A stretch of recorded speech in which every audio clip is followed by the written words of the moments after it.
Van fees அதிகமா வருது. புள்ளைய நானே கொண்டு போய் விட்டுறேன் ஸ்கூல்ல. எனக்கு ஒரு ஸ்கூட்டி வாங்கி கொடுங்கன்னு கேட்டா. சரி, உன்னால முடியாதுடி. நீ என்னத்த சாச்சிட போற? அப்படி என்ன நீ செலவு மிச்சம் பண்ணி எனக்கு சாச்சிட போறன்னு நான் கேட்டேன். நீங்க பாருங்க, நான் எப்படி மிச்சம் பண்ணி காட்டுறேன். நான் என்னதான் சாய்க்கிறேன்னு நீங்க பாருங்களேன்னு கேட்டா. சரின்னு ஒரு வண்டி ஒன்றும் எலக்ட்ரிக் வண்டி வாங்கி கையில் கொடுத்தாச்சு. முதல் நாள் ஸ்கூலுக்கு பயணம்.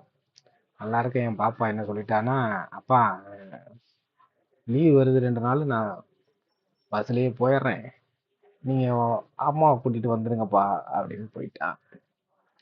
சரின்னு வண்டியை ஓட்ட சொல்லிட்டு பின்னாடி உட்காந்துருந்தேன். கொஞ்ச தூரம் வரைக்கும் நல்லா தான் போணுச்சு. பாத்தியலா எப்படி ஓட்டுறேன்னு அப்படின்னா. சரி பாரு, நீ என்னதான் சாய்க்கிறேன்னு நானும் பாக்குறேனேன்னு சொன்னேன். சாச்சிட்டா மச்சான், தலைய பாரு, சாச்சிட்டா.